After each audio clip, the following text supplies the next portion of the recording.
एक आंदोलन खड़ा करने के लिए हाथों और पांव की जरूरत नहीं होती है, दिल और दिमाग की जरूरत होती है। You don't need hands and legs to drive your organization, you need head and heart to drive your organization. ऐसी मैन पावर तैयार करिए। अगर ऐसे आदमी को ले आए जो आपसे कम बुद्धिमान है, तो और कम बुद्धिमान कस्टमर को वो लेके आएगा। Nothing is more important than developing people, क्योंकि अल्टीमेटली स्ट्रैटेजी को आपके लोग ही चलाने वाले हैं। A clear vision or a great vision without great people is completely irrelevant. मैं Vivek Bindra, founder and CEO बड़ा बिजनेस.com, आज बताऊंगा आपको 20 से ज्यादा तरीके के बढ़िया मैन पावर कैसी लाई जाती है। एक है इंटरनल तरीके और एक है एक्सटर्नल तरीके। इंटरनल जो आपकी कंपनी के अंदर से ही तरीके होते हैं, और एक्सटर्नल जो बाहरी तरीके हैं जिनसे आप बढ़िया टीम को ढूंढ के ला सकते हैं। मेरे को everything about entrepreneurship course, event, questions में कई लोगों ने पूछा बढ़िया टीम कैसे बनाएं। पहला क्या है, चांसेस है कि इंटरनल टीम में ही कोई प्रमोशन कर सकते हो, उन्हीं को आप बढ़िया पे, पोजीशन और रिस्पॉन्सिबिलिटी, अथॉरिटी बढ़ा करके दे सकते हो, क्योंकि प्रमोशन से कॉन्फिडेंस बढ़ता है। दूसरा, आप इंटरनल ट्रांसफर्स क्रिएट कर सकते हो एक डिपार्टमेंट से दूसरे डिपार्टमेंट में। कभी कभी जिस आदमी से आप काम करा रहे हो उस डिपार्टमेंट में, क्योंकि वो उसके लिए कॉम्पिटेंट नहीं था, वो इसके लिए ज्यादा अच्छा कर सकता था। आप रिटायर्ड एम्प्लॉयज भी लेकर के आ सकते हो जो चले गए थे, या दूसरी कंपनी के कॉम्पिटिटर के रिटायर्ड एम्प्लॉयज को ढूंढ सकते हो, या अपनी कंपनी के रिटायर्ड। मारुति ऐसा बहुत करती है, उनको लगता है जिसने हमारी कंपनी में 30 साल काम कर लिया, अब अगर उसे कोई और लेके चला गया ना तो हमारे राज जाके खोल देगा वहां, इसलिए अपने रिटायर्ड एम्प्लॉयज को वो ले आते हैं वापस जाकर के। See, you need to have collaborative hiring process. Steve Jobs कहते थे कोलैबोरेटिव मतलब मिली जुली अंदर पूरी टीम के साथ में। एक और तरीका क्या है, अपग्रेड कर दें, कुछ लोगों को अपग्रेड कर दें, उसकी डेजिग्नेशन ना बढ़ाएं लेकिन उसकी रिस्पॉन्सिबिलिटी बढ़ा दें और उसका थोड़ा तनख्वाह भी बढ़ा दें, अथॉरिटी बढ़ाए बिना। देखिए, recruitment should be viewed as the most important, as important as sales, highly critical। आपके लिए सेल्स इंपॉर्टेंट है, उतना ही इंपॉर्टेंट है बढ़िया मैन पावर लेकर के आना। जितना पैसा इंपॉर्टेंट है उतना ही मैन पावर, क्योंकि acquiring the right talent is the most important key for growth. Hiring was, hiring is and hiring will be the most important part. मेरी अपनी ऑर्गेनाइजेशन में अच्छी लीडरशिप बनाने के लिए मैंने बहुत काम किया है। आज मैं अपने ऑफिस नहीं जाता, इसलिए नहीं कि कोरोना क्राइसिस है या लॉकडाउन है। पिछले 1 साल से मैं मुश्किल से अपने ऑफिस 6 बार गया हूंगा, क्योंकि बढ़िया टीम तैयार करी है। और मेरा 5वां पॉइंट है, train your man power. Training पे एक थोड़ा किस्सा सुनाता हूं गौतम भाई अडानी का। गौतम भाई अडानी गुजराती सब जानते हैं। एक बार उसकी कंपनी में हेजिंग की गलती हो जाने के कारण टाइमली ना करने से 50 करोड़ का नुकसान कर दिया एक सीनियर एम्प्लॉय ने। सीईओ बहुत नाराज हो गया था, इसने 50 करोड़ का नुकसान कर दिया। वो उसको निकालने की तैयारी कर चुका था। बात गौतम भाई अडानी पे पहुंची तो उन्होंने इसको बुलाया, पूछा क्या हुआ। बोला सर बहुत बड़ी गलती हो गई, आगे से कभी नहीं होगा, समझ में आ गया मुझसे गलती हो गई। गौतम भाई अडानी ने अपने सीईओ को बोला इसको नहीं निकालना। सीईओ हैरान, सर 50 करोड़ का नुकसान किया इसने, कैसे नहीं निकालना। अडानी बोले अब तुम इसको निकालोगे, कहीं ना कहीं तो ये ज्वाइन करेगा।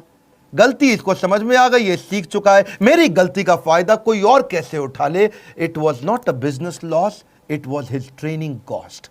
गौतम भाई अडानी का वो डिसीजन, उस एम्प्लॉय को ना निकालना, व्यापार जगत में बहुत अप्रिशिएट किया गया कि एम्प्लॉय अपनी गलतियों से भी ट्रेन होता है, सीखता है और आगे और एसेट बिल्ड करता है। और ऐसे ही एम्प्लॉयज आगे चल के आपके लिए और एम्प्लॉयज लेके आते हैं, जो है मेरा 6ठा पॉइंट, एम्प्लॉय रेफरल। मेरी वीडियो टीम के अंदर, एनिमेशन की टीम के अंदर, पोस्ट प्रोडक्शन की टीम के अंदर ज्यादातर सारे एम्प्लॉय रेफरल से आए हैं। किसी ने किसी का रेफरेंस दिया और वो आया, किसी ने किसी का अंदर के ही लोगों ने रेफरेंस दे दे करके बाहर के लोगों को हायर किया। ये मेरे पीछे कैमरामैन दीपक आज मुझको बताया कि हमारे पुराने एडिटर विशाल विष्णु के रेफरेंस से आया था। हमारे यहां टीम भी ऐसी, क्योंकि happy employees will bring more employees. 7वां तरीका, इंटरनल एडवर्टीजमेंट। अगर आपकी कंपनी बड़ी है और आपने एडवर्टीजमेंट निकाल दिया तो किसी डिपार्टमेंट से कोई डिपार्टमेंट में वो लोग ज्वाइन कर जाते हैं। ये मैंने मारुति से सीखा था। वो लोग इंटरनल प्रमोशन के, इंटरनल एडवर्टीजमेंट के तरीके निकालते थे, हमने भी ऐसा किया। हमारे सेल्स में एक लड़का हुआ करता था राहुल, वो ठीक ठाक काम करता था, लेकिन जिस दिन इवेंट्स, जो हमारे फिजिकल इवेंट्स होते हैं, उसकी एड निकली तो उसने सेल्स से निकल करके यहां अप्लाई किया जॉब इंटर डिपार्टमेंट, और वैसे ही इंटरव्यू हुआ जैसे फ्रेश हायरिंग का इंटरव्यू होता है, उसको सिलेक्ट कर लिया गया। जब से वो इवेंट्स में आया बहुत अच्छा काम करने लगा। Smartest business decisions you can make is to hire qualified people. बढ़िया आदमी को लेके आना आपके बिजनेस का सबसे अच्छा डिसीजन होता है। याद रखिए, सस्ता आदमी बाद में ज्यादा महंगा पड़ता है, वो कॉस्टली पड़ता है, डिसरप्टिव पड़ता है और टाइम बहुत वेस्ट कर जाता है। इसीलिए ये सबसे महंगी गलती होती है, गलत आदमी को लाना। रिक्रूटमेंट मुश्किल है, मैं मानता हूं, ये इतनी मुश्किल है कि जैसे खेत के अंदर सुई ढूंढना। खेत में सुई कैसे ढूंढोगे, क्योंकि ये है इतना इंपॉर्टेंट काम। प्रीवियस एप्लीकेंट पे भी फोकस करो। कई बार पहले इंटरव्यू देके लोग जा चुके थे और उनका रिज्यूमे अभी तक पड़ा हुआ है, आपने जवाब नहीं लिया या उस समय डिसीजन नहीं लिया, उस समय वो आदमी काम नहीं आता। तो पुराने लोगों पे ध्यान दें। और अगर आपकी बड़ी ऑर्गेनाइजेशन है और आपकी ऑर्गेनाइजेशन में किसी एम्प्लॉय का देहांत हो गया है तो उसकी पत्नी, उसका बच्चा या उसके पिता को भी आप नौकरी का अवसर दे सकते हो, क्योंकि आप जब फाइनेंशियली इन्वेस्ट करते हो ना लोगों के अंदर, तो वो आपकी कंपनी में इमोशनल इन्वेस्टमेंट करना शुरू कर देते हैं, याद रखिएगा। एंड ऑल्सो ये भी है कि किसी गलत आदमी को, don't hire people who are coming for salary, hire people who are coming for the love of the job. ऐसे लोग जो काम को प्रेम करते हो। फिर आप कुछ ट्रेनीज भी लेके आ सकते हो, मैनेजमेंट ट्रेनी, उनको ही एब्जॉर्ब कर लो, क्योंकि मैनेजमेंट ट्रेनी भी क्या है, अगर आपने the competition to hire will going to increase. आने वाले समय में कंपनीज एक्स्ट्रा फैसिलिटी देंगी अच्छे लोगों को हायर करने के लिए। आपको क्या समझना है, अगर आपको अच्छा आदमी मिल जाता है तो उसको ले लो, उसके लिए जगह बन जाएगी। बढ़िया मैन पावर जो बहुत इंटेलिजेंट इंटेलेक्चुअल है उसको ले लो। See the way you treat your employees is the way they will treat your customers. क्योंकि अगर आपने ऐसा आदमी ले लिया जिसको बहुत माइक्रो मैनेज करना पड़ रहा है, बहुत टाइटली मैनेज करना पड़ रहा है, बार बार उसको कहना पड़ रहा है ठीक से करे, ठीक से करे, ठीक से कर, इसका मतलब आपने हायरिंग के समय में गलती कर दी थी। एनीवेज ये इंटरनल तरीके थे। अब एक्सटर्नल तरीके क्या है, बाहर से कैसे लाएं? सबसे आसान तरीका मैनेजमेंट कंसल्टेंट या एम्प्लॉयमेंट एजेंसी से बात कर लो। वो लोग आपसे क्या है 8% लेते हैं उसकी तनख्वाह का, 12% भी लेते हैं और कहीं 15% भी लेते हैं, डिपेंडिंग ऑन आपको कैसा एजेंसी मिलता है और कितनी मुश्किल मैन पावर ढूंढनी पड़ जाती है। या पब्लिक एडवर्टीजमेंट जिसके बारे में जानते हैं, इसकी कहीं लोकल एरिया के अंदर सस्ती एडवर्टीजमेंट भी होती है जहां से काम चल जाता है। शुरू में जब मैंने अपना काम शुरू किया था तो भी पब्लिक एडवर्टीजमेंट के थ्रू ही मैं लोग लेके आता, अखबार में छोटी ऐड डालती थी, दिन भर में 100 लोग इंटरव्यू देने आ जाते थे, काम के लोग मिल जाते थे। या फिर कैंपस इंटरव्यू करो, कॉलेजेस में जाओ, बी ग्रेड कॉलेज में जाओ, वहां से आप बी ग्रेड कॉलेज का ए ग्रेड आदमी उठा के ले आओ, सस्ता पड़ता है आपको। ए ग्रेड कॉलेज से बी ग्रेड आदमी लेना भी महंगा पड़ता है, यानी कि आईएम में जाओगे वहां पे ए ग्रेड कॉलेज तो है लेकिन उनका बी ग्रेड आदमी भी बहुत महंगा पड़ेगा। आप किसी बी ग्रेड कॉलेज में जाओ, उनका ए ग्रेड आदमी लेके आओ, आपको सस्ता मिल जाएगा। ढूंढिए इस तरह से आप कैरेक्टर को हायर करो, स्किल उसको अपने आप ट्रेन कर दोगे। एटीट्यूड को हायर करो, एक्सपीरियंस आप उसको अपने आप दे दोगे। बढ़िया आदमी मिल जाए तो उसको ले लो। प्रोफेशनल एसोसिएशन में जाओ, बहुत सारी इंडियन मेडिकल एसोसिएशन भी हायरिंग कराने में मदद करती है, इंस्टीट्यूट ऑफ इंजीनियर्स भी है और कई ऐसी प्रोफेशनल एसोसिएशंस हैं जहां पे कहीं ना कहीं उनके पास रेज्यूमेज रहते हैं। हेड हंटिंग बड़ा अच्छा तरीका है, पांचवा तरीका, यानी कि अपने कंपटीशन को देखो। अगर कोई बड़ा कंपटीटर है आपका तो वहां की हेड हंटिंग करा लो, पोचिंग करा लो। आपको समझ में आया कि मुझे फलाना कंपनी फ्लिपकार्ट का प्रोडक्ट हेड चाहिए, तो आप अपने एचआर हेड को समझा दो कि ढूंढ ढांड के इसके रिज्यूमे लिंक्डइन से वहाँ पहुँच और केवल उसको फ़ोन कर, मुझको वही आदमी चाहिए। देखिए एक बात समझिए, बढ़िया तनख्वाह बढ़िया आदमी के लिए देनी पड़ जाती है आपको अगर आपको हेड हंटिंग करानी है। I don't pay good wages because I have lot of money. सुनिए मेरी बात को, मैं ज़्यादा तनख्वाह इसलिए नहीं देता क्योंकि मेरे पास पैसा ज़्यादा है, मेरे पास आज ज़्यादा पैसा इसलिए है क्योंकि मैंने ज़्यादा तनख्वाहें दी थी।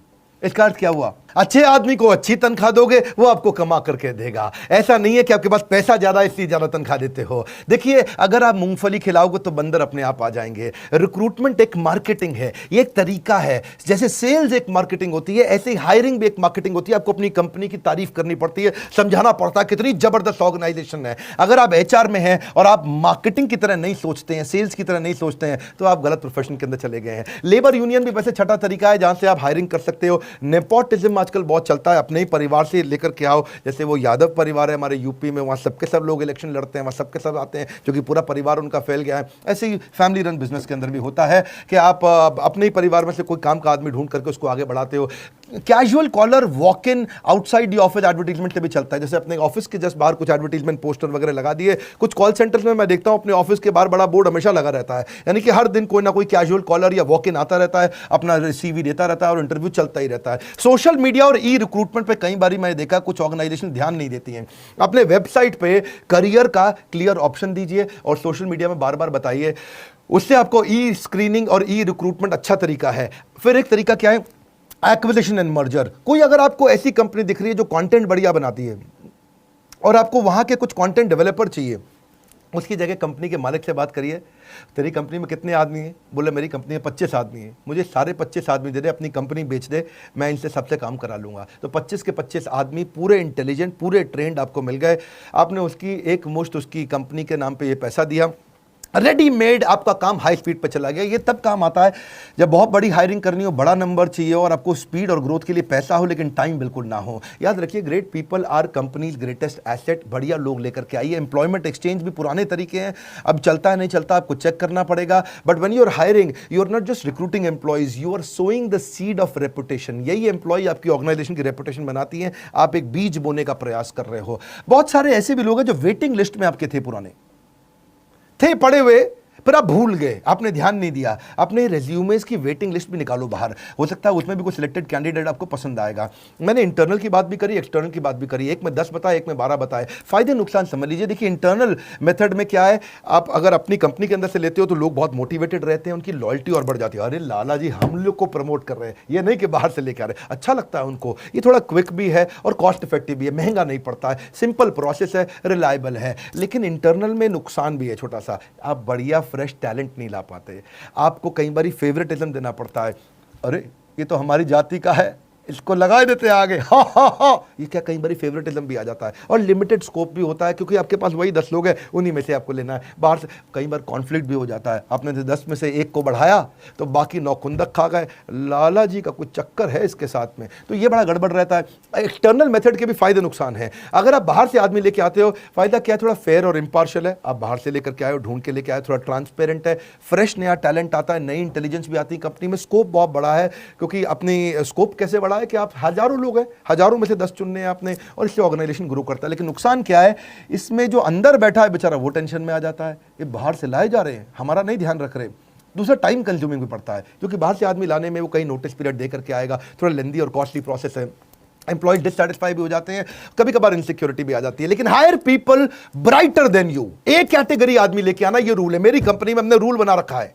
अपने एचआर को मैंने बोला हुआ है, आज मेरी फैमिली लगभग 1,500 से 2,000 एम्प्लॉइज और हमारे चैनल की हो गई है, और हेड ऑफिस के अंदर भी, दिल्ली के अंदर भी 400 आदमी बैठते हैं। रूल क्या है, एक कैटेगरी एम्प्लॉय चाहिए, एक कैटेगरी एम्प्लॉय चाहिए। दिमाग में घुसा दिया है। अपने से ज्यादा बुद्धिमान आदमी लेकर क्या, और उसके रास्ते से बाहर हो जाओ, उसके बाद वो काम करके दिखाएगा। Satisfied employees will get more customers will mean more profitability. वैसे मैंने आजकल यूट्यूब पे ही काफी बिजनेस कंटेंट फ्री में देना शुरू किया है, अच्छा लगता है तो मुझको जरूर बताइएगा। एवरीथिंग अबाउट एंटरप्रेन्योरशिप में हमने एचआर से संबंधित सारे टॉपिक्स कवर किए हैं। एम्प्लॉय को रिटेन कैसे किया जाता है, सक्सेशन प्लानिंग, अगला टीम कैसे डेवलप करें, इसको लीडरशिप इन पाइपलाइन बोलते हैं। हाई परफॉर्मेंस कल्चर कैसे आता है, रिक्रूटमेंट, हायर करने का प्रोसेस क्या है, मैनेजरियल एफिशिएंसी, कम आदमी से ज्यादा काम कैसे कराएं, कॉम्पेंसेशन एंड बेनिफिट, तनख्वाह के स्ट्रक्चर कैसे होते हैं, training and development, on boarding का प्रोसेस क्या रहेगा, रिवॉर्ड्स कैसे दिए जाते हैं, ईसॉप एम्प्लॉय को शेयर होल्डर अगर बनाना हो 1% 2% कैसे बनाते हैं, जॉब डिस्क्रिप्शन ईए का, पीए का, डिपार्टमेंट हेड्स का कैसे बनाते हैं, रिव्यू कैसे करें,